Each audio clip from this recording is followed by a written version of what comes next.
सकल धर्म धुर धरनी धरत को।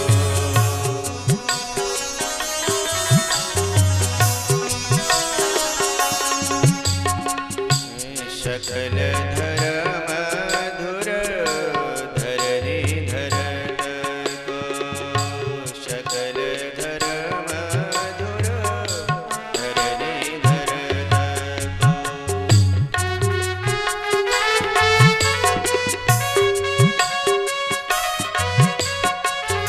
सुमिरत भरत है प्रेम राम को। सुमिरत भरत है प्रेम राम को। सुमिरत भरत है प्रेम राम को। जेहि न सुलभ तेहि शरीष राम को। जेहि न सुलभ तेहि शरीष राम को।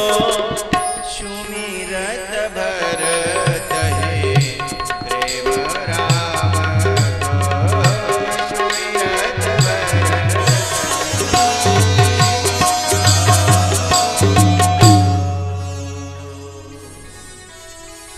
सुमिरत भरत है प्रेम राम को। जेहि न सुलभ तेहि शरीष राम को।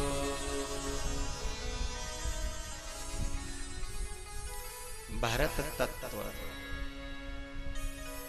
भरत एक तत्व है,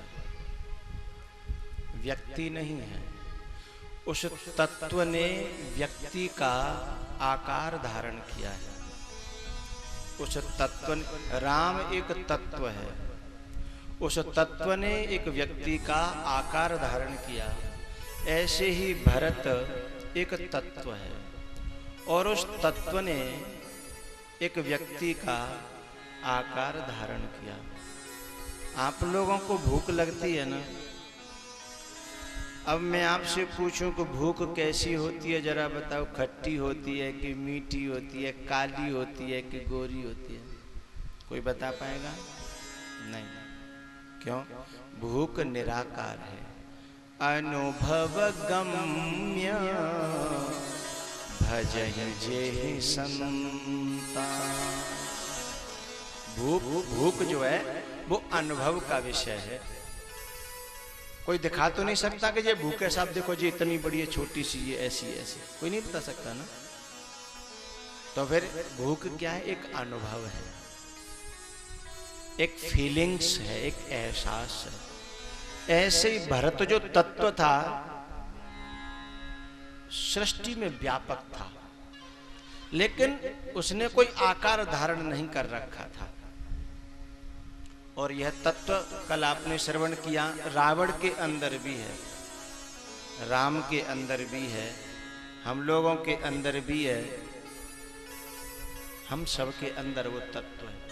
और इस तत्व के कारण ही ये सारी धरती, ये सारे धर्म धुरी पर टिके हुए हैं। यदि वह तत्व समाप्त हो जाए, जैसे हमारा शरीर टिका हुआ है प्राणों के ऊपर, प्राण न रहे शरीर टिकेगा नहीं। ऐसे ही उस भरत तत्व के ऊपर सकल धर्म धुरे धरने धरत को। जो न होत जग जन्म भरत को।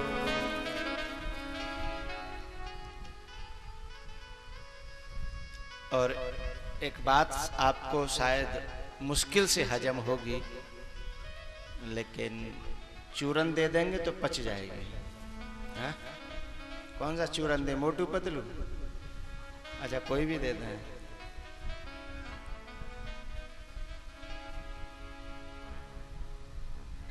अमिय मूरी मय चूरन चार।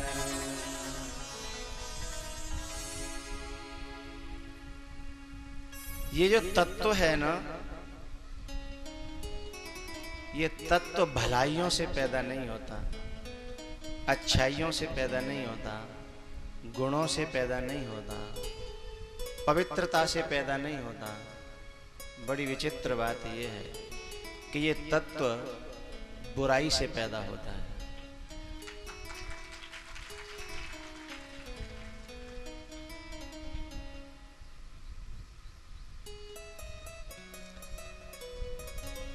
जैसे आप कहो कि हम बढ़िया सी शुद्ध साफ मार्बल वाली जगह में, जहां कोई पवित्रता, जहां कोई गंदगी न हो, अपवित्रता न हो, वहीं से हम कमल उगाएंगे, हो जाएगा? नहीं होगा ना। तो कमल के लिए गंदगी खोजनी पड़ेगी और गंदगी में से कमल उगेगा। लेकिन उस गंदगी में कमल लिप्त नहीं होगा। गंदगी से कमल प्रकट होगा, लेकिन गंदगी में कमल लिप्त नहीं होगा। ऐसे ही समाज की भाषा में, कथाओं की भाषा में, गंदगी है केकई और उससे ये भरत पैदा हुआ है। कीचड़ में ही कमल खिलते हैं। ये केकई गंदगी क्यों है, कैसे माने? केकई है ममता।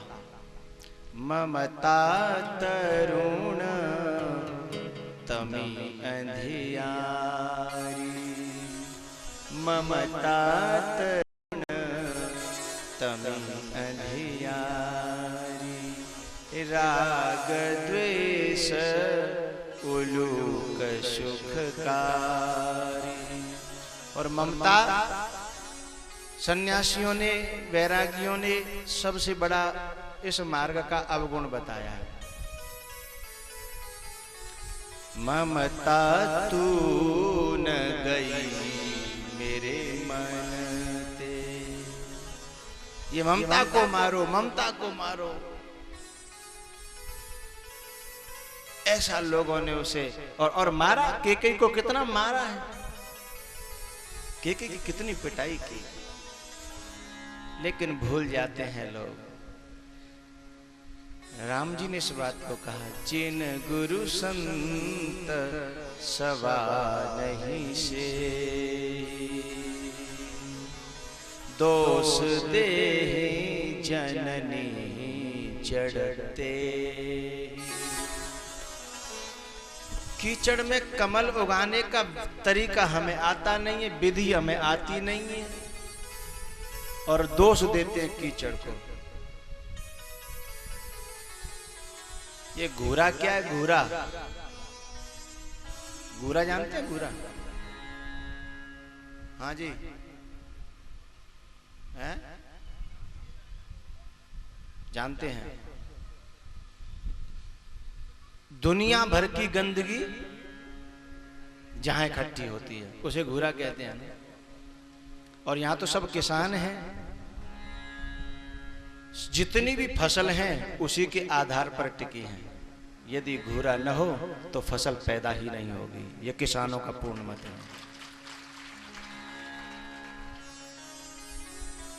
अनिवार्य है घूरा फसल के लिए। हाँ ना? मैं आपका उत्तर चाहता हूं, गलत तो नहीं कह रहा? सब किसान है। घूरे को, दुनिया भर की इकट्ठी हुई गंदगी को लोग पैसे से मोल लेते हैं कि भाई तुम्हारा घूरा है। बोले हाँ, कितने का दोगे? बोले 5,000 का देंगे।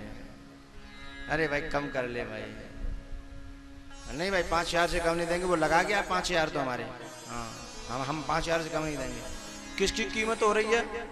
जिसने पूरे घर की गंदगी, आड़ पड़ोस की गंदगी, सारी गंदगी जहां डाली थी, उसकी कीमत हो रही है। लेकिन उसकी कीमत किसान ही कर सकता है। हवेलियों में रहने वाला जौहरी नहीं कर सकता साहब। उस घूरे की कीमत किसान जानता है।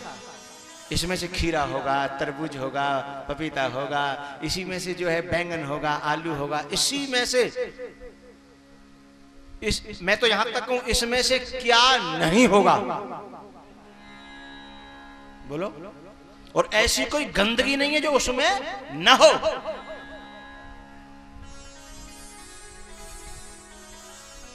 दुनिया की ऐसी कोई गंदगी नहीं है जो उसमें न हो, और ऐसी कोई फसल नहीं है जो उससे पैदा न हो।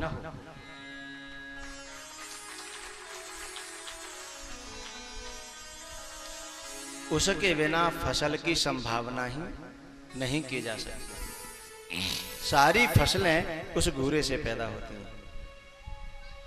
ऐसे ज्ञानियों और सन्यासियों के मान्यताओं में ममता सबसे बड़ी गंदगी है। ममता सबसे बड़ी गंदगी है। ममता पर प्रहार।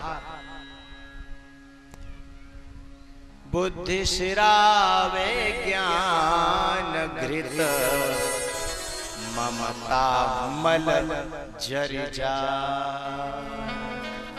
ज्ञान दीपक उत्तरकांड। बुद्धि सिरावे ज्ञान घृत, ममता मल जर जा।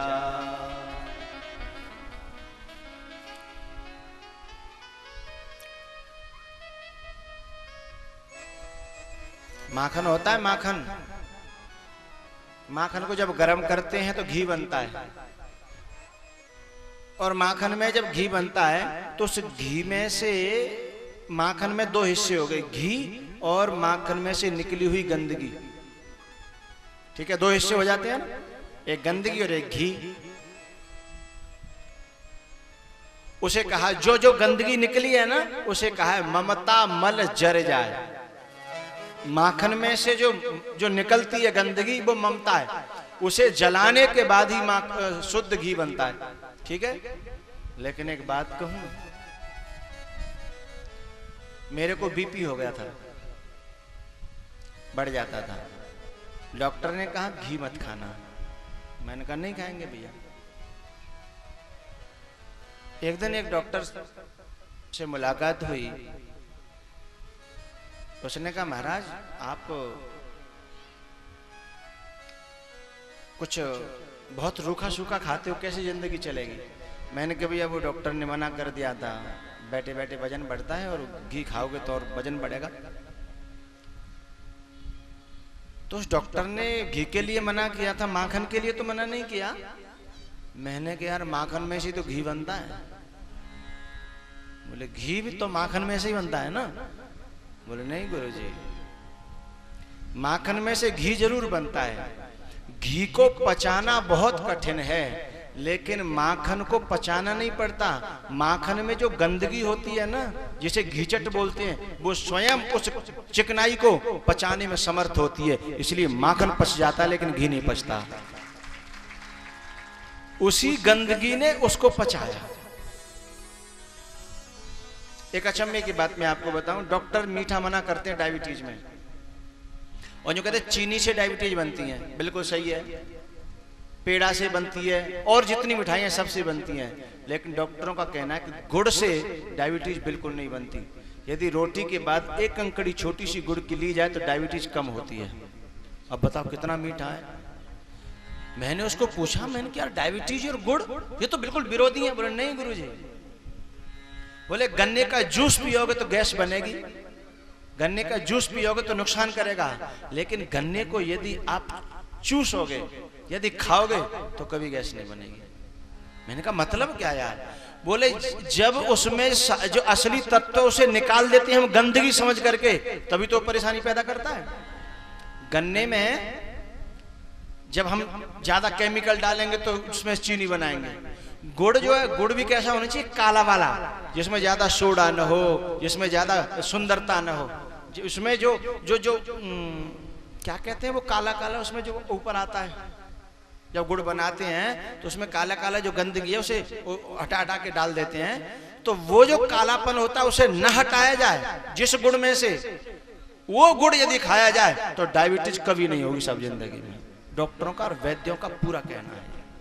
और मैं खाता हूं, मैं भोजन के बाद में थोड़ा गुड़ जरूर लेता हूं। बोले कभी डायबिटीज नहीं होगी, क्योंकि उसमें से जो उसका जो साथी था, उसका बायां हाथ, वो तो तुमने हटा के फेंक दिया सुंदरता के चक्कर में। दे केमिकल, दे केमिकल।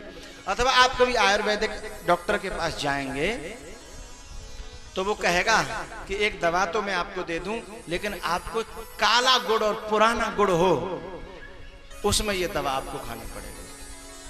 काला गुड़ हो और पुराना गुड़ हो। बताओ कहने का मतलब क्या? उसमें जो गंदगी है, बात चली गंदगी, गंदगी में से कमल पैदा होता है। गंदगी जो माखन की है वो घी को पचाती है, मिठाई की जो गंदगी है गुड़ में, वो गुड़ को मीठे को पचाती है। और ये जो ममता है ना, इस ममता में से बड़े बड़े भरत पैदा होते हैं। अब समझिए, समझ में आ जाएगा आपको। ये ममता, ये केकई बुरी नहीं है। केकई के महल में हमेशा दशरथ रहते हैं। केकई को राम बहुत ज्यादा प्यार करते हैं।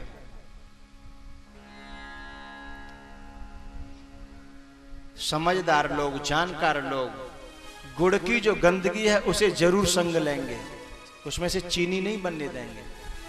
समझदार लोग माखन की जो गंदगी है उसे जरूर घी के साथ लेंगे, माखन के साथ लेंगे, उसे हटाएंगे नहीं, क्योंकि उसी में तो तत्व छिपा हुआ है। ऐसे ही ममता जो है, यद्यपि गंदगी है, लेकिन ममता में से क्या क्या बन सकता है वो जरा अब समझेंगे।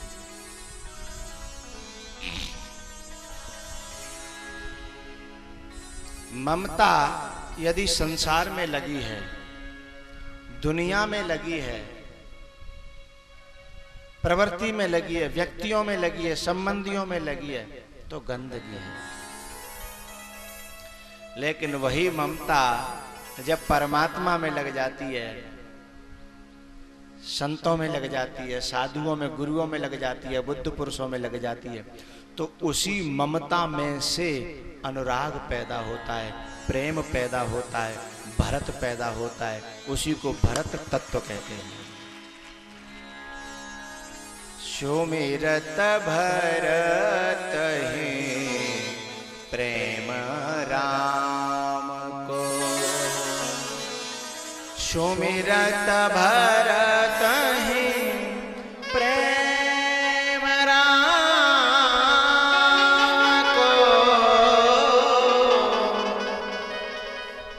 जेहि न सुलभ तेहि सरिस को, जेहि न सुलभ तेहि सरिस। मेरा लगाव मेरे परिवार में, मेरे घर वालों में, मेरी दुनिया में, मेरे पैसा में, मेरे खेत और जमीन में था, तो वो ममता थी। लेकिन वही ममता जब किसी साधु से जुड़ गई, किसी सन्यासी से जुड़ गई, किसी महात्मा से जुड़ गई, तो उसी ममता ने मुझे वैराग्य पैदा किया। उसको, उसके चरणों में ममता इधर जुड़ी, उसने वैराग्य दे दिया,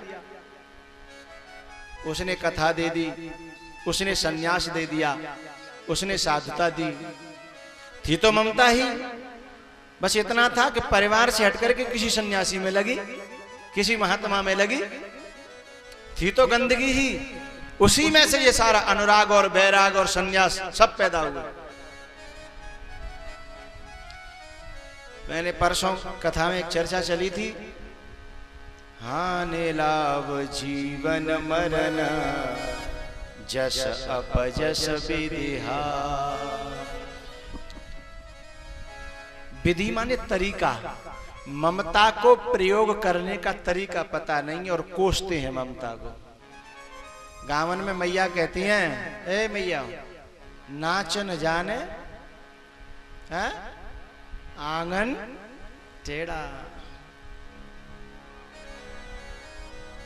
और नाचना आ जाए तो कितनो टेढ़ो कुबर आंगन हो है। अरे नाचने वाले तो कालिया नाक के फनों पर नाच लेते हैं, बातें टेढ़ो आंगन तो कहूं होगो नहीं है? कितने ऊंचे नीचे फन है। अरे नचाने वाले तो अपनी उंगलियों को, ये हमारे बच्चे हारमोनियम ऑर्गन बजा रहे हैं, ये कितनी टेढ़ी ऊंची नीची उंगली वो है, इसके पाते हैं और उस पर उंगली नाचती है और जहां राग जहां जो होता है वहीं नाचती है, उंगली नाचती है। ये एक जगह 1 मिनट के लिए स्थिर नहीं हो रही और रपटती नहीं है, फिसलती नहीं है, हैं? और ये देखने वाला देखता भी नहीं है, देखता मेरी तरफ पे बजाता नीचे। अब उंगली फिसल जाए तो क्या होगा बताओ, हैं? हाथ पांव टूट नहीं जाएंगे उंगली के, हैं? देखो नाच रही उंगलियां, देखो। और उंगली तो नाच रही है, उसमें पहनी हुई अंगूठी भी नाच रही है संग संग, देखो। नाचने वाले, इससे ज्यादा उबड़ खाबड़ तो आंगन हो नहीं सकता ना। नाचना आ जाए ना। अरे भैया ये मैंने तो सर्कसों में देखा है, कहां नाचते हैं लोग। हाथी नाचता है साइकिल पे हाथी नाचता है, हैं? जाने कहां नाचते हैं लोग। एक बच्चे ने व्हाट्सएप में दिखाया, एक लड़का है और उस लड़के ने एक लड़की को सिर पे चढ़ा लिया और वो सिर पे नाच रही है और लड़का नीचे नाच रहा है। अब इससे ज्यादा टेढ़ा आंगन तो हो नहीं सकता ना। और नाच न जाने आंगन टेढ़ा। ममता बुरी है। अरे ममता ने तेरा क्या बिगाड़ा है? तूने ममता को समझा ही नहीं है, तूने ममता को प्रयोग करना नहीं जाना, तूने ममता की फीलिंग्स नहीं समझी। ममता में से ही भरत पैदा होगा और जो सारे धर्मों की धुरी को धारण करने वाला होगा।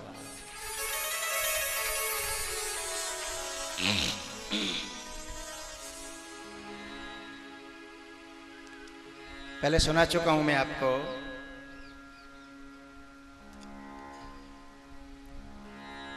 एक साधक जो है स्वामी रामकृष्ण परमहंस के पास में गया। बाबा मैं संन्यास लेना चाहता हूं, साधु होना चाहता हूं। किस लिए? भगवान को पाने के लिए। अच्छा ठीक है बेटा, संन्यास दे देंगे हम, बैराग दे देंगे तुम्हें, लेकिन ये बताओ तुमने जिंदगी में कभी किसी से प्यार किया? अरे बाबा आप भी ऐसी बात करे तो ये प्यार व्यार करना होता तो मैं दुनिया में ही नहीं रहता है, मैं फिर क्यों आता मैं आपके पास में? ये सब बातें, ये तो सब संसार की बातें हैं, छोड़ो। आप बताओ मुझे संन्यास दोगे ना? नहीं, बोले पहले मेरे प्रश्न का उत्तर दे, उसके बाद मैं तेरे प्रश्न का उत्तर दूंगा। उससे पहले मैं तेरे प्रश्न का उत्तर दे ही नहीं सकता। बोले नहीं महाराज आप तो ये बताओ मुझे संन्यास दोगे ना? बोले पहले मेरे प्रश्न का उत्तर दो, तुमने कभी जिंदगी में किसी से भी कहीं कोई प्यार किया? बहुत देर हो गई। बोले पहले मेरे प्रश्न का उत्तर दो। अरे बाबा आप भी मजाक कर रहे हो, ये संसारी बातें हैं, दुनिया की बातों में क्या लेना देना। ये सब मुझे अच्छा लगता है तो मैं क्यों घर नहीं रहता? फिर तो मैं दुनिया में रहता, मैं आपके पास क्यों आता? ये सब मुझे भाता नहीं, तभी तो मैं आया हूं। चल तू एक बात कह दे, हाँ या ना में उत्तर दे। तूने कभी जिंदगी में किसी से प्यार किया? माँ बाप, बहन भाई, गुरु, पत्नी, पति, किसी से भी तुमने प्यार किया? उसने कहा अभी यदि मैं कहता हूं हाँ तो ये कह देंगे जा घर।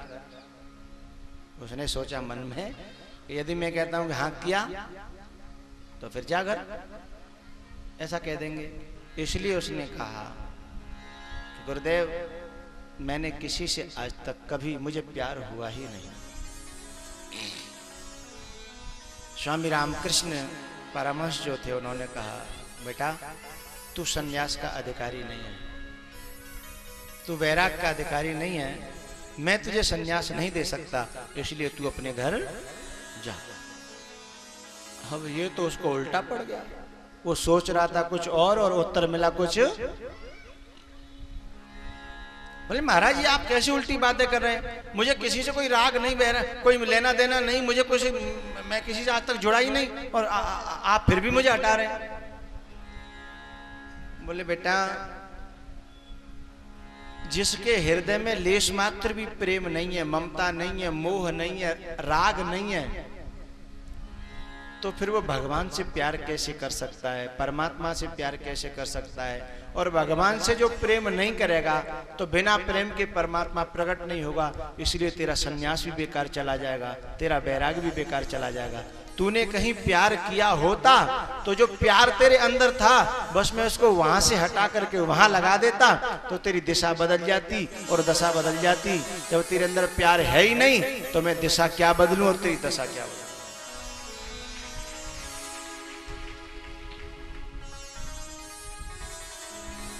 जब हृदय में तेरे है ही नहीं वो धातु तो फिर मैं बनाऊं कहां से पात्र?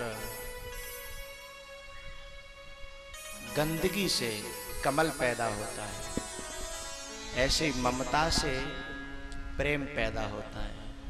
सुमिरत भरत हे प्रेम राम को, सुमिरत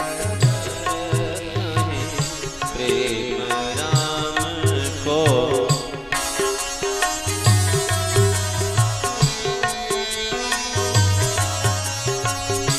सुमिरत भरत प्रेम राम को।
कीचड़ में से, गंदगी में से कमल पैदा होता है और गंदगी में से भरत पैदा होता है, ममता में से प्रेम पैदा होता है। ये बात यहाँ तक बात पच गई ना, बात बैठ गई ना।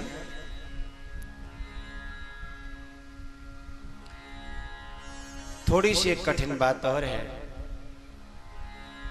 कोशिश करूंगा कि पच जाए। ये भरत है ना,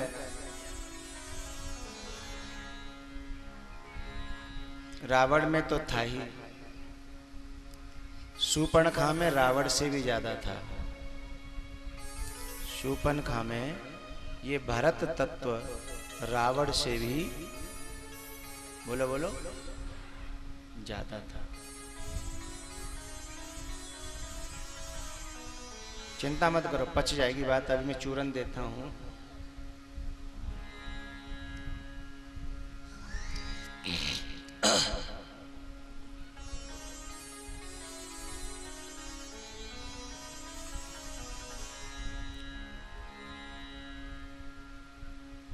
कल कुछ साधकों ने मुझसे प्रश्न किया कि हर तत्व अपने स्वरूप की ओर गति करता है। हर तत्व, अग्नि को जलाओ सूर्य की तरफ भागेगा, अपने स्वरूप की ओर उसकी गति होती है। पानी को ऊपर फेंक दो नीचे आएगा, सागर की तरफ जाएगा। मिट्टी को ऊपर फेंको तो धरती की तरफ आएगा। ऐसे जीव हमेशा परमात्मा की तरफ जाता है, आनंद की तरफ, शांति की तरफ, सुख की तरफ जा रहा है। लेकिन मैं परसों कह चुका हूं, नारद जी जा तो रहे थे भगवान के पास, लेकिन भगवान ने रास्ते में आकर के पूछा, तुम इतने गुस्से में, इतने क्रोध में, विश्वमोहिनी के स्वयंवर से जब उनके साथ धोखा हुआ तो भगवान की तरफ जा रहे थे गुस्से में। भगवान ने रास्ते में आकर के पूछ लिया कि नारद तुम कहां जा रहे हो? अरे मैं तुम्हारे पास आ रहा था, मैं तुम्हारे पास। भगवान ने कहा मेरे पास आने का रास्ता तो ये है ही नहीं। जिस रास्ते से तुम आ रहे हो।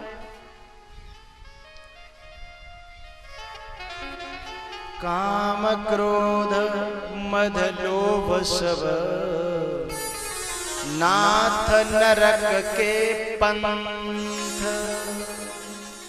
तुम काम क्रोध लोभ इन सारे रास्तों पर चल रहे हो एक ही बार एक ही साथ में, कहां पहुंचोगे? ये रास्ता मेरे तक नहीं पहुंचाते, मेरा रास्ता सो अलग है। बोले आपका रास्ता कौन सा है? बोले मैं नहीं बता पाऊंगा। बोले तो जपहु जाए शंकर सतनामा। मेरा रास्ता बताने वालों के पास जाइए, वो जिस रास्ते से बताएं तुम चले आना, वो मेरा ही रास्ता होगा। और तुम इस मनमाने रास्ते से जा रहे हो ना, भले ही तुम मेरे को चाह रहे हो, मेरे पास आने की कोशिश में हो। यदि नारद में भरत तत्व न होता तो राम के प्रति चाह न होती। अंतिम में आप समझेंगे राम को पाने की जो चाह है, राम के प्रति जो आकर्षण है, राम के प्रति जो भीतर ललक है उन्हें पाने की, वही तो भरत तत्व है। क्या ये भरत तत्व शूर्पणखा में नहीं है? ये भरत तत्व शूर्पणखा में भी है। लेकिन गड़बड़ी कहां हो गई?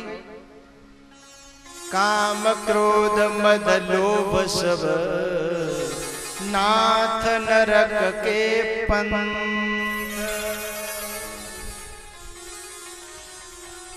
मैं एक महात्मा के वेश में हूं और मुझसे सैकड़ों नहीं, हजारों नहीं, लाखों लोग जुड़े हैं, ठीक है?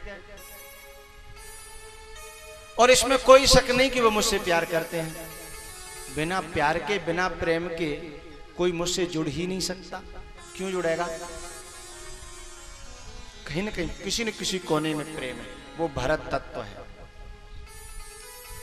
अब लेकिन वो जो जुड़े हैं, जो भीतर प्रेम है और मुझे पाने की चाह है, लेकिन यदि मार्ग दूसरा हो गया, काम क्रोध मद लोभ सब नाथ नरक के पंथ।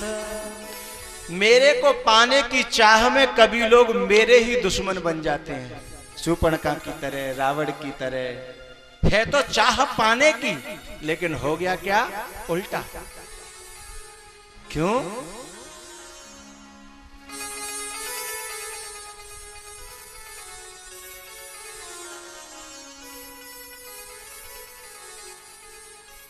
मौका ही नहीं दिया तुमने, मौका ही नहीं दिया तुमने, देने को बहुत सामान था मेरे पास। मैं जाने क्या क्या देना चाहता था, जाने क्या क्या। मौका ही नहीं दिया तुमने, देने को बहुत सामान था। तुम दुनिया की राहों से आए, तुम संसार की राहों से आए, वरना रास्ता बड़ा आसान था।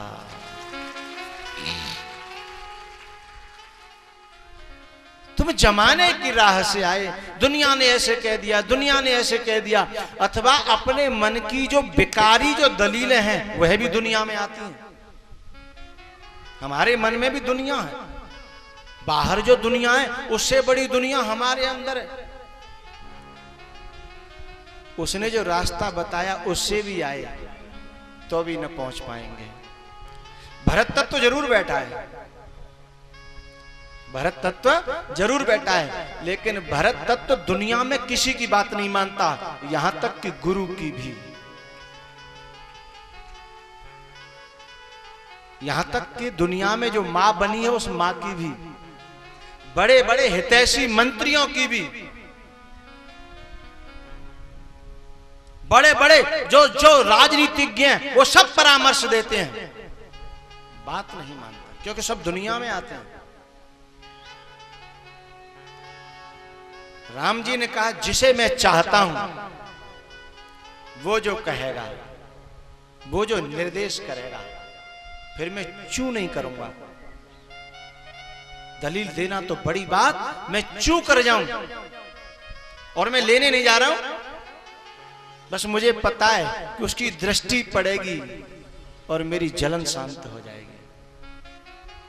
उसकी दृष्टि पड़ेगी, मेरी जलन शांत हो जाएगी, फिर मुझे जो आदेश मिलेगा मैं वो करूंगा। मौका ही नहीं दिया तुमने, देने को बहुत सामान था। तुम जमाने की राह से आए, वरना रास्ता बड़ा आसान था।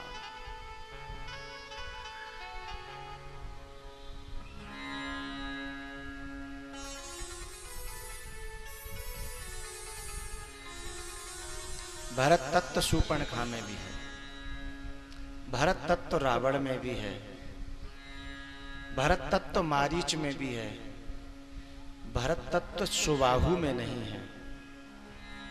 सुबाहु में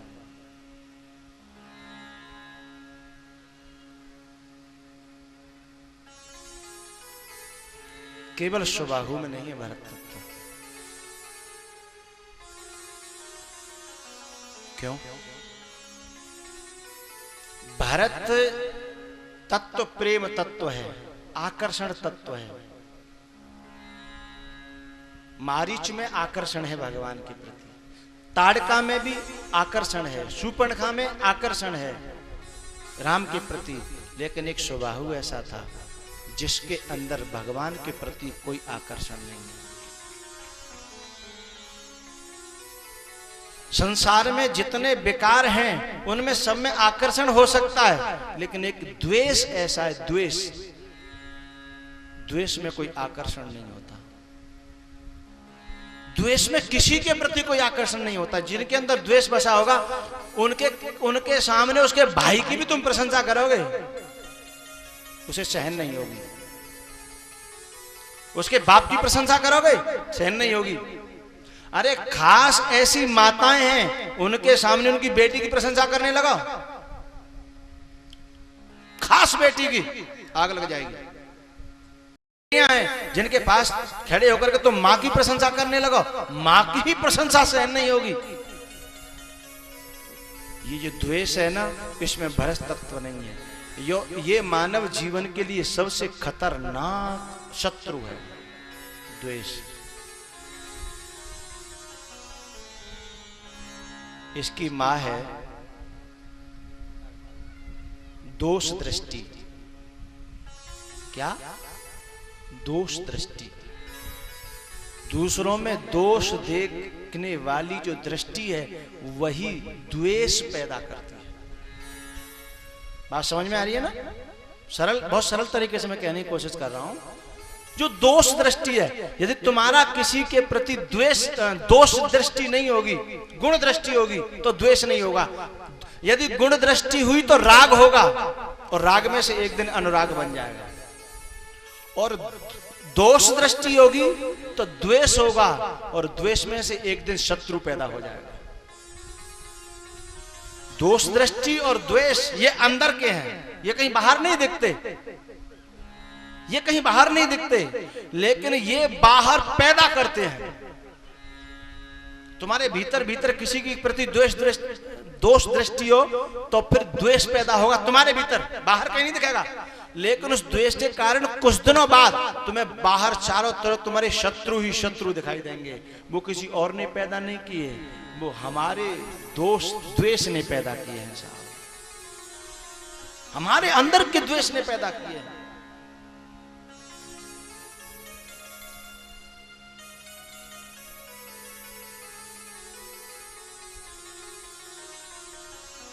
इसलिए एक केवल व्यक्ति है जिसके अंदर भरत तत्व नहीं है, और जिसके अंदर भरत तत्व नहीं है वह कभी राम तक पहुंच नहीं सकता। इसलिए भगवान ने ताड़का को मार करके अपनी शरण में ले लिया, सुबाहु को भी अपनी शरण में ले लिया। लेकिन जब सुबाहु का नंबर आया, सुबाहु का, तो न भगवान ने शरण में लिया और न भगवान ने जिंदा छोड़ा, हमेशा हमेशा के लिए समाप्त कर दिया। साधक के जीवन में इसको हमेशा हमेशा के लिए समाप्त करने की बहुत ज्यादा जरूरत है। ये किसी कोने में पड़ा रहा तो शत्रु पैदा करेगा, विनाश पैदा करेगा, पतन पैदा करेगा। इसलिए हम शूर्पणखा बन जाए तो भी कोई दिक्कत नहीं, राम तत्व विराजमान है। रास्ता मिल गया कोई न कोई तो राम तक पहुंचेंगे हम रावण है तो भी राम तक हम पहुंचेंगे, हम मारीच हैं तो भी राम तक पहुंचेंगे, क्योंकि भरत तत्व विराजमान है हमारे अंदर। हम ताड़का हैं तो भी पहुंचेंगे।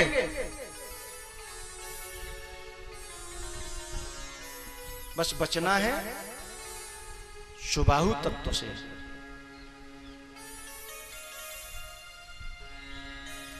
कहानी है दुनिया, हकीकत नहीं है।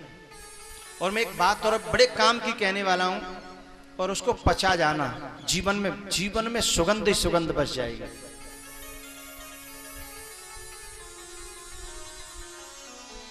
कहानी है दुनिया, हकीकत नहीं है। कहानी है दुनिया, हकीकत नहीं है। यहां एक पल को भी राहत नहीं है। अब समझिएगा, बुराई का करना और बुराई का सुनना, बुराई का करना और दिल तक बात पहुंचे तो तालियां जोर से बजाना, और न पहुंचे तो चुपचाप बैठना। दिल को झकझोर दे बात तो। कहानी है दुनिया, हकीकत नहीं है। यहां एक पल को भी राहत नहीं है। बुराई का करना और बुराई का सुनना एक आदत है, केवल जरूरत नहीं है।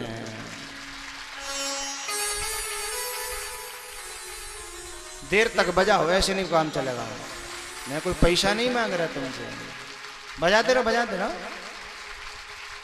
बस केवल ये सूत्र जीवन में बैठ जाए, धीमे धीमे तुम्हारे जीवन में शत्रु समाप्त होते चले जाएंगे और मित्रों का पार नहीं रहेगा। उठा के देखिए अब्दुल कलाम, उठा के देखिए आप महात्मा गांधी, उठा के देखिए कितने महापुरुष गिनाऊं मैं।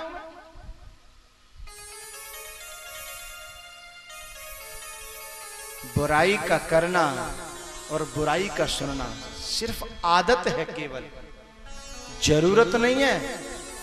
कोई मुझे बता दे कि बिना बुराई के काम कैसे चल जाएगा साहब।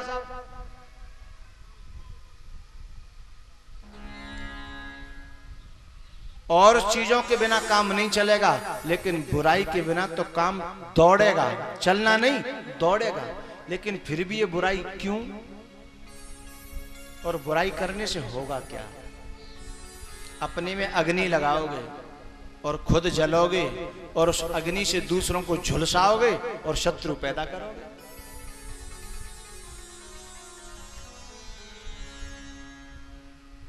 तुम्हारी बुराई करने से कब कौन सुधरा है और कब किसको शांति मिली, या खुद को भी क्या मिल गया।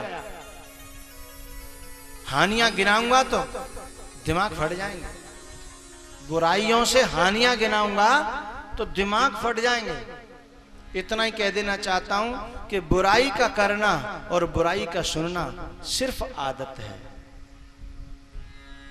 जरूरत नहीं है। बुराई करने से न खुद का भला होता है। गोस्वामी जी ने तो यहां तक कहा, पीसु न पराए पाप कही दे।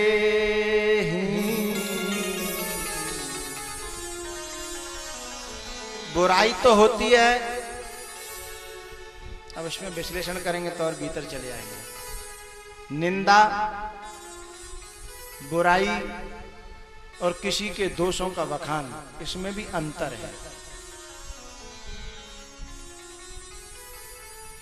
किसी में कोई अवगुण है, उसे उसके सामने कहना ये बुराई है। किसी में वो अवगुण नहीं है, फिर बना करके कहना ये चुगली है।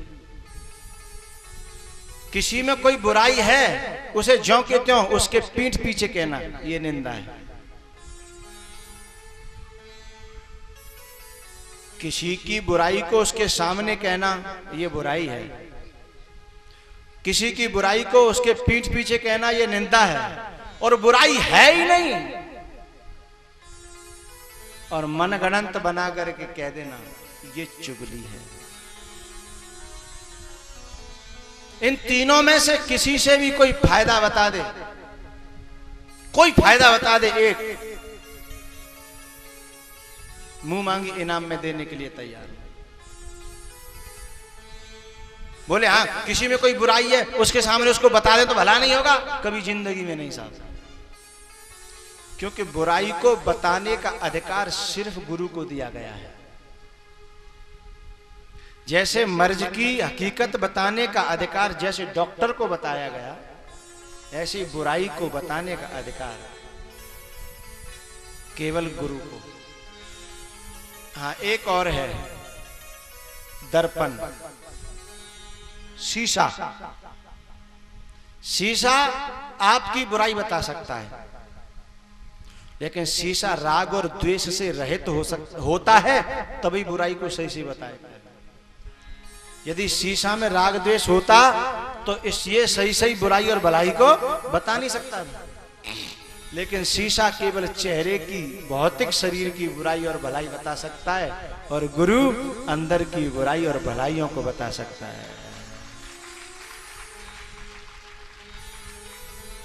दुनिया के लोग जब तुमसे कुछ कहेंगे तुम्हारी बुराइयों के बारे में, तो बजाय सुधरने के हम लोग और ज्यादा बिगड़ जाएंगे। बजाय वो अपनी ओर देखने के हम और ज्यादा बिगड़ जाएंगे।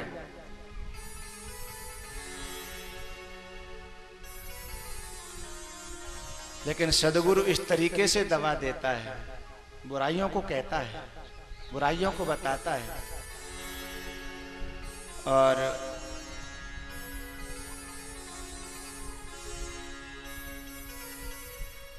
एक बात बताऊं, या किसान लोग हैं आप लोग बड़ी अच्छी तरह समझेंगे।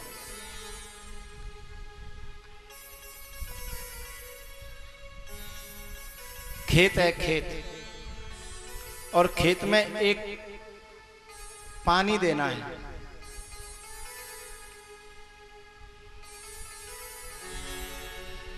और खेत में कहीं ऊंचाई है कहीं नीचाई है। अब जहां नीचाई है जिस कोने में पानी वहां भी देना है, लेकिन जो लेजम होती है ना, वो किसान कभी उसको वहां डालता ही नहीं है। कभी उस कोने पे डालेगा और कभी उस कोने पे डालेगा, कभी उस कोने पे डालेगा।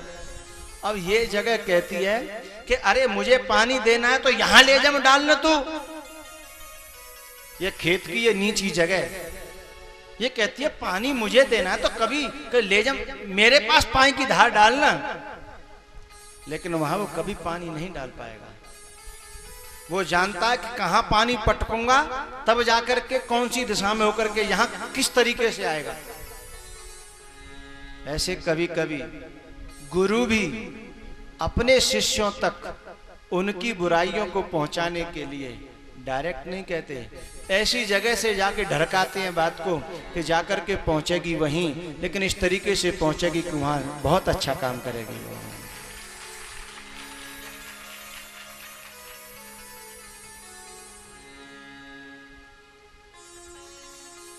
अब देखा जाए बाह्य दृष्टि से तो ये निंदा है, कोई बुराई है शिष्य में और उसे डायरेक्ट नहीं कहा, इस तरीके से इस कोने पे छोड़ा गया कि ढरक के पहुंचेगी वहीं।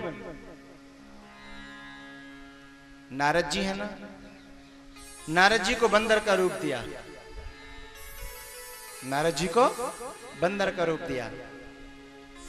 नारद जी ने मांगा था हरि का रूप, भगवान का रूप, परमात्मा का रूप, दिया बंदर का रूप। अब नारद जी को जब गुस्सा आया तो नारद जी कह सकते थे कि अरे तुम्हें जब ऐसा मतलब मेरी शादी नहीं चाहते तो आप कह देते ना मुंह से, मैं आपका दास था, आप मुंह से कहते, मैं नहीं मानता तो कहते। नारद जी ने ऐसा नहीं कहा, लेकिन मैं कह रहा हूं आपसे, नारद जी के पास ये दलील दी। बहुत से गुरुओं से शिष्य कहते हैं अरे कोई बात हो तो हमसे कहो ना, डायरेक्ट हमसे बात करो ना, हमारे मुंह पे कहो ना। नारद जी भी कह सकते थे कि जब तुम्हें मेरी शादी पसंद नहीं है, मेरी ये बुराई पसंद नहीं है, तो मुझसे बात करो ना, मुझसे कहो ना, मैं आपकी बात नहीं मानता, मैं आपका दास होकर के। नारद जी ने ऐसा नहीं कहा, भगवान ने भी ऐसा नहीं कहा। लेकिन यदि नारद जी ऐसा कहते भगवान से, तो भगवान के पास एक उत्तर था कि जब तू शिव की बात नहीं मान सकता, महादेव की बात तूने नहीं मानी, तो मैं उस स्थिति में कैसे भरोसा करूंगा तू मेरी बात मानता।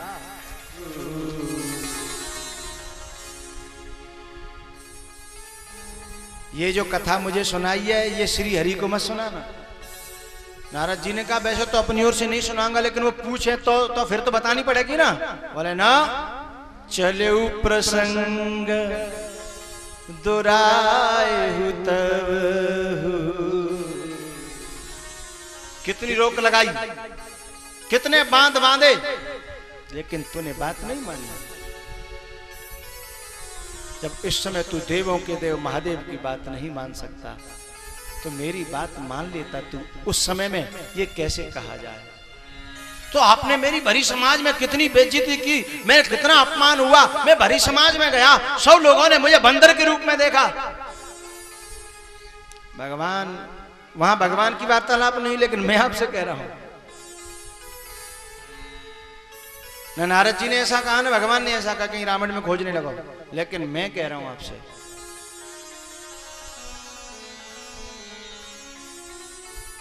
नारद जी ने जब कहा कि मेरा भरी सभा में, मेरा सबके बीच में इतना अपमान, ऐसा वैसा, भगवान ने कहा बेटा ये तेरी बुद्धि की उपज है कि मैंने भरी सभा में तेरा अपमान कराया। मैंने तुझे सारे संसार में अपमान होने वाला था, उससे बचाने के लिए केवल 3 व्यक्तियों को पता है कि तू बंदर बना है। केवल 3 व्यक्तियों को पूरी दुनिया में पता है, और वो 3 व्यक्तियों को पता होना मेरी पता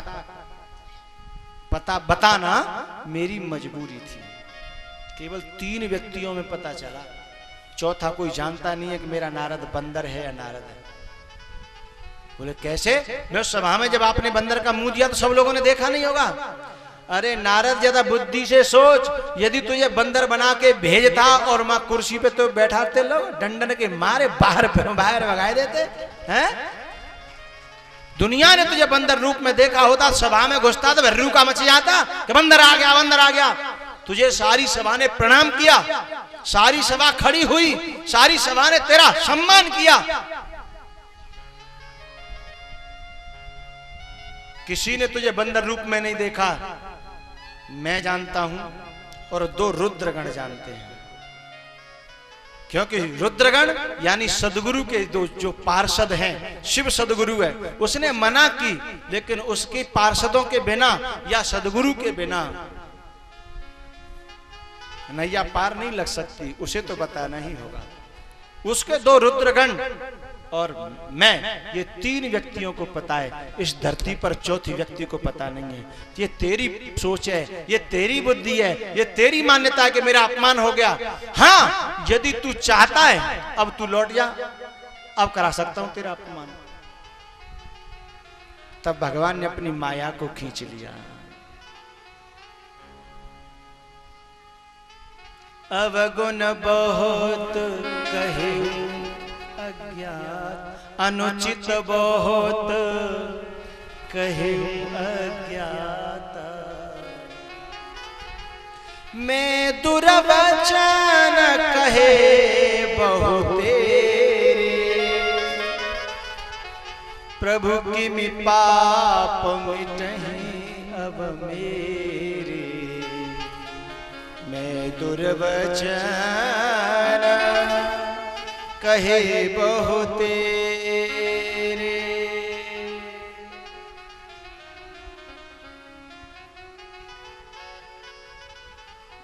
भरत तत्व, प्रेम तत्व जब तुम्हें प्रेरित करे परमात्मा की तरफ, किसी महात्मा की तरफ, अपने बुद्ध पुरुष की तरफ खींचे, तो संसार के लोगों की बात तो माननी ही नहीं है, लेकिन अंदर जो संसार बसा, ये बुद्धि, ये मन, इनकी भी बात नहीं माननी है। नहीं तो नारद की तरह ये भी दोष दृष्टि कराएंगे, फिर द्वेष दृष्टि कराएंगे और भगवान को शत्रु बना बैठेंगे और मामला गड़बड़ हो जाएगा।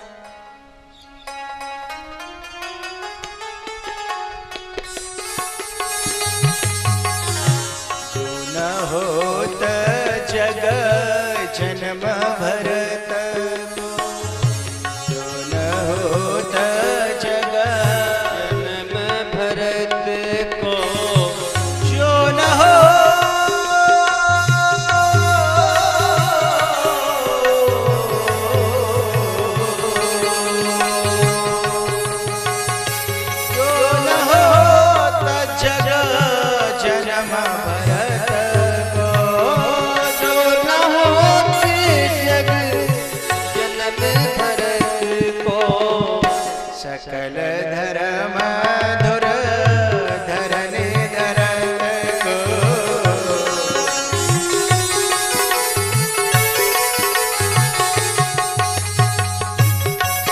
हरि बोल।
दोष दृष्टि और उसका बेटा है द्वेष, और वो पैदा करता है शत्रुओं का।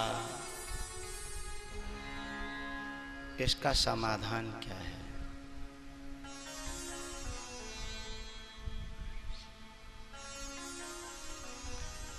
संसार से जब हम अपने मन में कोई आशा सजा लेते हैं, कोई मांग सजा लेते हैं, और वह जब पूरी नहीं होती तो उसी व्यक्ति के प्रति हमारी दोष दृष्टि हो जाती है।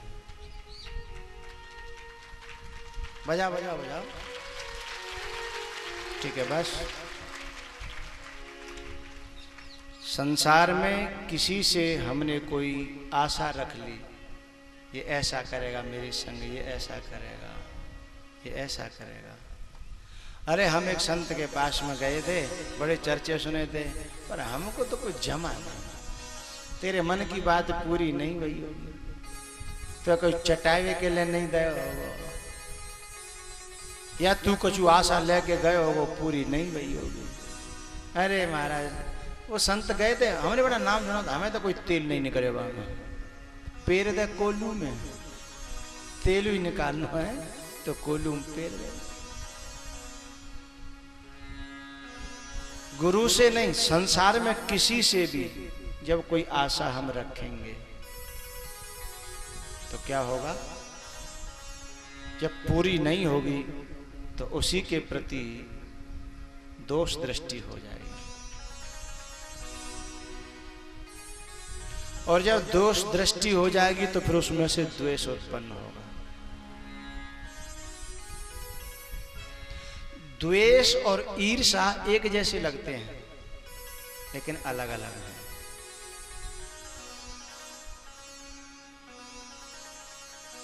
द्वेष और ईर्ष्या एक जैसे लगते हैं, अलग अलग।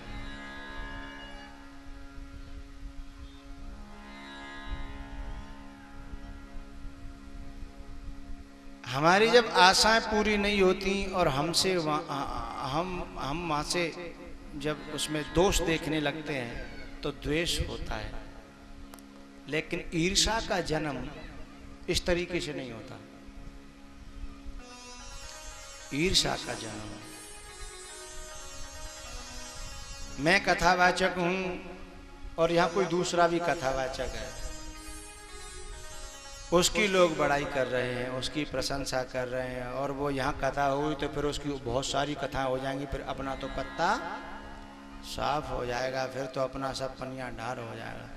उससे उसको जो गिराने की प्रवृत्ति है, उसको जो नष्ट करने की प्रवृत्ति है, उसको नीचा दिखाने की जो अंदर भावना पैदा हुई, उसे ईर्ष्या कहते हैं।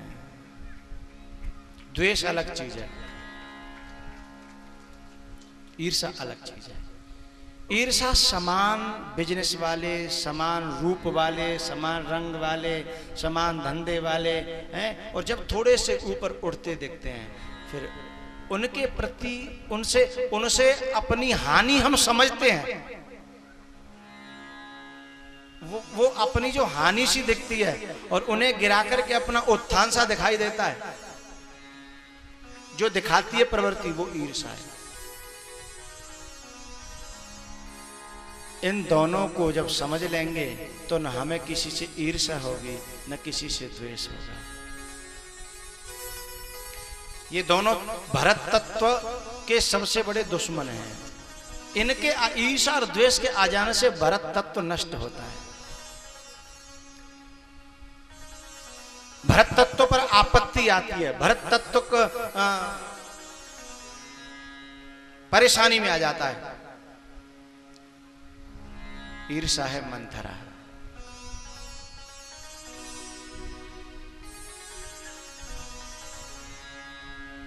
और दोष दृष्टि है केकैया। इन दोनों के कारण भरत आफत में पड़ गया, भरत संकट में आ गया, भरत के ऊपर मुसीबतें आ गई। लेकिन वो भरत तत्व तो बहुत मजबूत था। वहां हमारा जो अंदर का जो भरत तत्व है, इतना मजबूत तो होता नहीं, इतना बलिष्ठ तो होता नहीं, इतना तो बड़ा होता नहीं है कि गुरु को भी चैलेंज कर दे, गुरु भी जिसके शिष्य बन जाए। हमारा भरत तत्व छोटा सा होता है, कभी ईर्ष्या मार डालती है, कभी दोष दृष्टि मार डालती है। उपाय क्या है?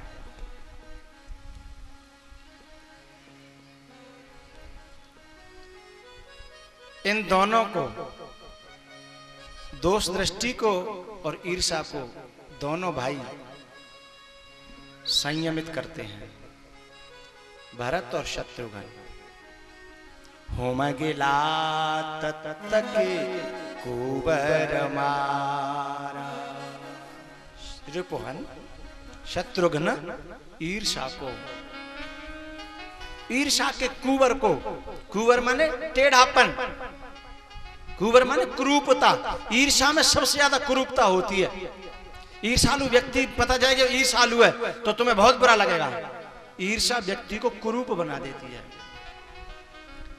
लेकिन कोई भरत का अनुगामी, कोई प्रेम का अनुगामी, ये क्या है? भरत क्या है? वो शत्रुघ्न क्या है? समर्पण। समर्पण, समर्पण से कुरूपता मिट जाती है, समर्पण से ईर्ष्या मिट जाती है। जब गुरु के प्रति, परमात्मा के प्रति समर्पण आ जाएगा तो सुखी मीन जह नीर अगाधा, जिन हरि शरण एक बाधा। मेरा भाग्य मुझे मिलेगा, तेरा भाग्य तुझे मिलेगा। जब मैं ऊपर बढ़ूंगा तो मुझे कोई रोक नहीं सकता है। और मैं यदि ऊपर, मेरे अंदर हुनर नहीं है, मेरे अंदर समर्पण नहीं है, तो फिर मैं भी कुरूप हो जाऊंगा, उत्पन्न हो जाएंगी, वो कुबड़ी उत्पन्न हो जाएगी, और फिर वो दोष दृष्टि को पैदा करेगी, फिर वो दोष दृष्टि को पैदा करेगी, फिर उसमें से द्वेष पैदा होगा। फिर मंथरा भी, मंथरा तो कुरूप है ही, केकई भी कुरूप दिखने लगेगी, कलंकित हो जाएगी। फिर सारी दुनिया के लोग उसको देखना ही बंद कर देंगे। केकई यानी जो दृष्टि है वो स्वरूप से कुरूप नहीं है, लेकिन जब उसके ईर्षा के संयोग में आई, उसका प्रभाव गया, तो कुरूप दिखने लगी, कुरूप दिखने लगी। अरे वो आदमी, अरे यार वो तो आदमी ठीक नहीं है, वो तो ईर्षा करता है, जलन करता है, वो तो सबके प्रति दोष देखता रहता है। कुरूप हो गया ना। आपने देखा नहीं है, वो चर्चा चल रही है, आपकी नफरत हो गई। समाधान क्या है? समर्पण जब आएगा, वो अपने प्रारब्ध पर भरोसा होगा, अपने विकास पर, अपने परमात्मा पर जब भरोसा होगा, तो किसी के प्रति हमें ईर्ष्या न होगी। जब हमें ऐसा अपने पर भरोसा नहीं होता, समर्पण नहीं होता, भगवान के ऊपर भरोसा नहीं होता, तो हमें लगता है ये आगे निकल गया तो हम मारे जाएंगे, ये आगे निकल गया तो हमारे सिर पर चढ़ेगा, ये यहाँ रास्ता रोक देगा, ये वैसा कर देगा। ये समर्पण के अभाव में सारी शंकाएं पैदा होती हैं, ये बातें पैदा होती हैं।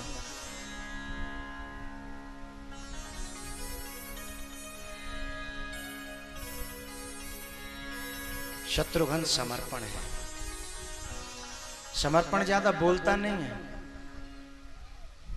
समर्पण ज्यादा दिखाता नहीं है, ये प्रेम का अनुगामी है, प्रेम के पीछे पीछे चलता है। प्रेम होगा वहां समर्पण, बोलो बोलो, रहेगा, आएगा। वैसे ये जो समर्पण है ना, खास भाई तो लक्ष्मण का है।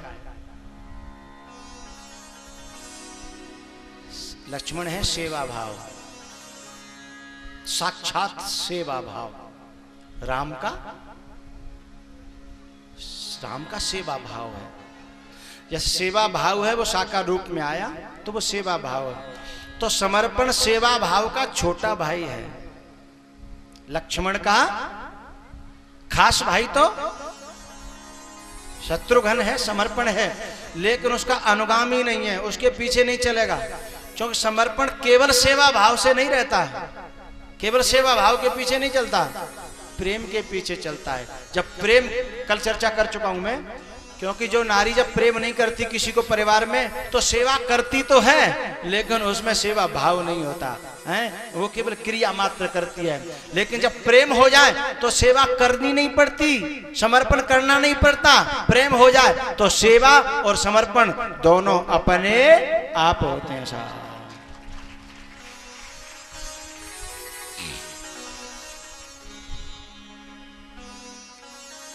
जो न होत जग जन्म भरत को, सकल धर्म धुर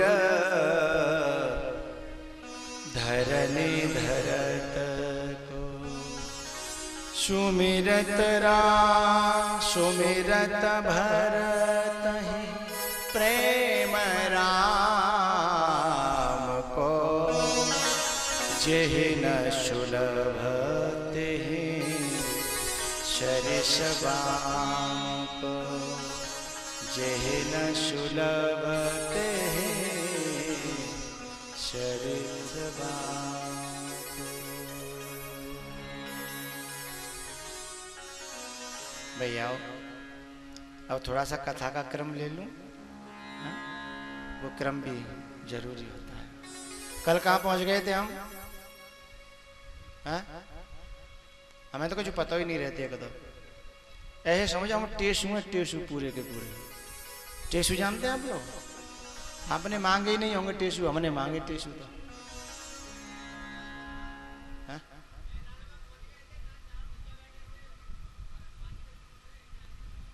अच्छा, वो तो खड़े कर दिए थे तब बात करी थी मैंने। भरत यानी कल जो लास्ट में जो मैंने कहा कि ये जो हनुमान मेरे सामने बैठे हैं, इन्होंने त्रेता युग में भरत का चरित्र सुनने की इच्छा जाहिर की थी।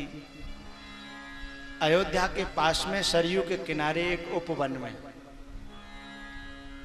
अयोध्या के पास सरयू के किनारे एक उपवन में हनुमान जी ने भरत को समझने की, जानने की चेष्टा की थी।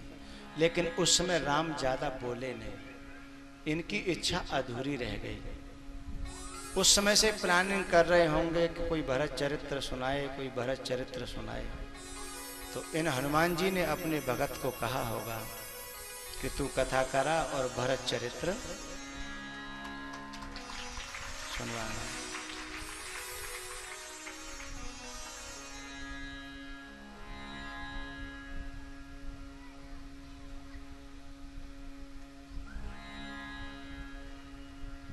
इसलिए यहां स्वयं भरत की कथा चल करके आए। कल मैंने कहा था ऐसा। अब मैं थोड़ा सा क्रम, रावण जो जय और जो विजय हैं वो बने हैं रावण और कुंभकर्ण। तो रावण और कुंभकर्ण में भी भरत तत्व उतरा, ये कल हमने चर्चा की। लेकिन जिस कार्य के लिए इन्हें, जिस नाटक करने के लिए, जो पाठ अदा करने के लिए भेजा गया, वो पाठ इन्होंने किया। तपस्या भी की, साधना भी की, वेदों का अध्ययन भी किया। लेकिन एक बात जो ये इनके जो नाटक से जो मिलता है वो ये है कि इन सब के करने से स्वभाव में कोई परिवर्तन नहीं होता। तन सुखाई पिंजरा कियो, धरे रैन दिन ध्यान। तुलसी मिटी न वासना, बिना विचारे ज्ञान। तपस्या करने से, वेदाध्ययन करने से, बहुत बड़ी पूजा पाठ करने से आदमी साधु नहीं हो जाता, साधु नहीं हो जाता। रावण ने कम तपस्या नहीं की, कम ज्ञानी नहीं है, कम विद्वान नहीं है, तो फिर साधु। इनसे स्वभाव में परिवर्तन नहीं होता, और स्वभाव में परिवर्तन नहीं होगा तो कर्मों में, बोलो बोलो, परिवर्तन नहीं होगा। Change your habit, change your life. लेकिन ये किसी दूसरे दार्शनिक का शब्द है, मैं इस बात को पूरी तरह सत्य नहीं मानूंगा। चेंज योर, इससे पहले की बात किसी दार्शनिक ने नहीं कही, लेकिन मैं कह रहा हूं change your thought, change your life. उसके बाद आता है change your habit, change your life. लेकिन यहां से भी बात नहीं बनेगी, change your nature, change your life. जब तक स्वभाव नहीं बदलेगा,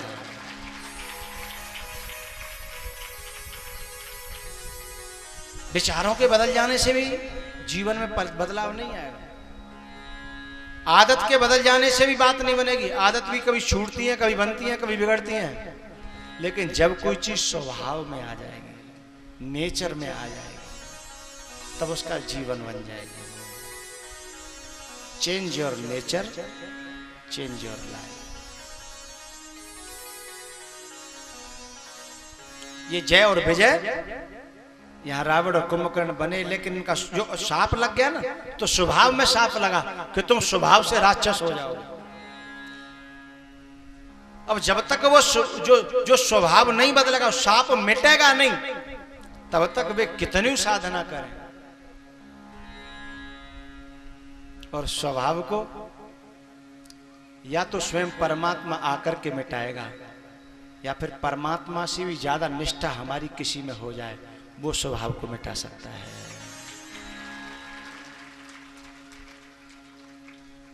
वो स्वभाव को मिटा सकता है। और ऐसा नहीं है कि शरीर नष्ट हो जाए तो ही स्वभाव मिटे ना। रावण का और सती का शरीर नष्ट हुआ, इनके स्वभाव में तब परिवर्तन आया। लेकिन ऐसे भी तो हुए जिनको शरीर नष्ट नहीं करना पड़ा, स्वभाव में परिवर्तन आया।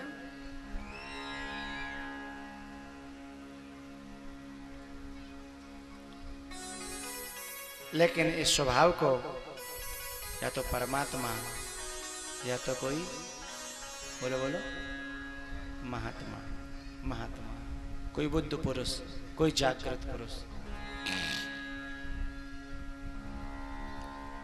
इसलिए भगवान को धरती पर आश्वासन देना पड़ा मनु और शत्रुपा को।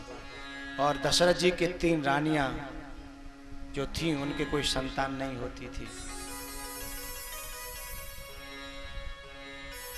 एक बार भूपति मन माय। अच्छा, आपने कभी सत्यनारायण कथा सुनी है? सत्यनारायण कथा, सत्यनारायण कथा नहीं होती? अरे पंजीरी बनती है और चरणामृत बनता है। और हम तो छोटे से जब कागज के कॉपी में से कागज फाड़ के ले जाते, हम पंजीरी और चरणामृत लेके खा के हाथ साफ रखते भाई, फेंक के दूसरों को बनाए और फिर ले आते।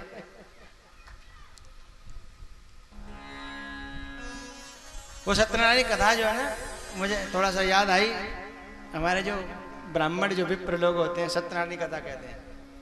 बड़ी अच्छी शेरी लगती है मुझे, थोड़ी सी यूज करूं तुमको। हाँ? साहब दशरथ जी महाराज फिर अपने गुरु के पास में गए। गुरु के पास जा करके उन्होंने हाथ जोड़ करके कहा, गुरुदेव मेरे कोई संतान नहीं होती है, मेरे कोई संतान नहीं होती, महाराज कोई उपाय करो, मैं आपका सदा ऋणी रहूंगा। फिर क्या हुआ महाराज? गुरुदेव ने कहा कि धरौ धीर होए सुत चारी, आपके 4 पुत्र जरूर होंगे। और उन्होंने फिर क्या कहा? श्रृंगी ऋषि को बुला करके और यज्ञ कराया। यज्ञ में से अग्निदेव प्रकट हो गए।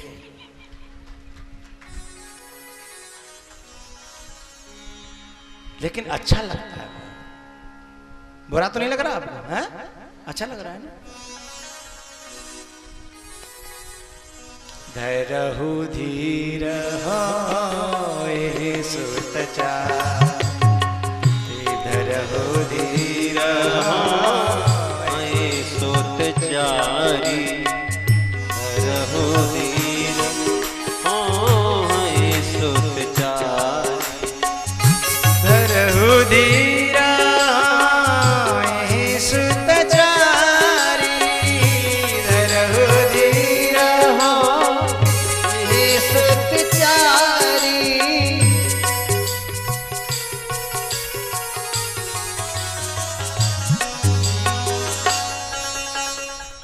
तीनों रानियों को प्रसाद बांटा गया।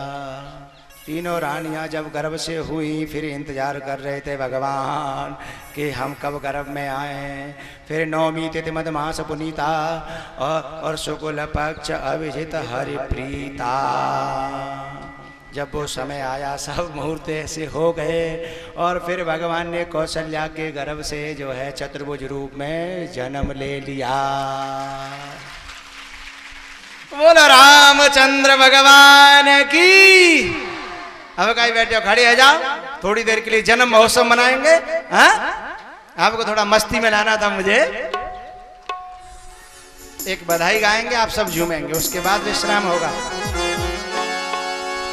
राजा दशरथ जी के द्वार नौबत बाज रही, राजा दशरथ जी के द्वार नौबत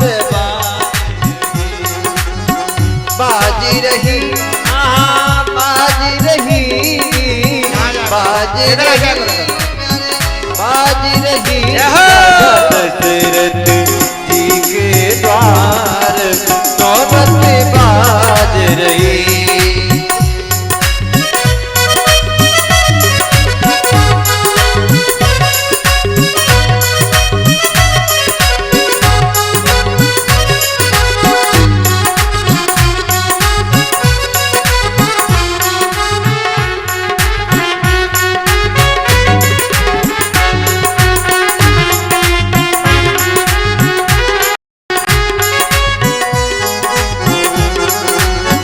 मंगल द्वीप दिए हाथन में, मंगल द्वीप दिए हाथन में, और किए सहज श्रृंगार नौबत बाज रही, राजा दशरथ जी के द्वार नौबत बाज रही।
बोलिए रामचंद्र भगवान की जय, बोलिए चारों भैयन की जय।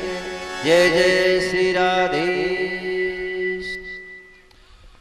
अब पानी वगैरह पियाओ और फिर आके बैठो, ठीक है।